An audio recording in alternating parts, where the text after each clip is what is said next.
முதலை கண்ணீர் வடிப்பது நிஜமா? தான் கொன்று சாப்பிடும் உயிரினத்துக்காக பரிதாபப்பட்டு முதலைகள் கண்ணீர் வடிக்கும் அப்படின்னு ஒரு குரூப் அடிச்சு விட்டுட்டு இருக்குங்க. இத வச்சுதான் போலியா அழுறவங்களை பார்த்து முதலை கண்ணீர் வடிக்கிறாங்கன்னு சொல்லுவோம். முதலை நிஜமாவே அழுமான்னு கேட்டா ஆமா, அழும். முதலைகள் சாப்பிடும்போது அதன் தாடைகள் அசையும் வேகத்தில் கண்களுக்கு பின்னால் இருக்கும் கண்ணீர் சுரப்பிகள் அழுத்தப்பட்டு தானாகவே கண்ணீர் வெளியேறும்.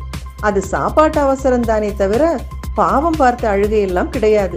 சாப்பாடு ரொம்ப டேஸ்டா இருக்கேன்னு முதலை விடுகிற ஆனந்த கண்ணீர்னு கூட இதை வச்சுக்கலாம்.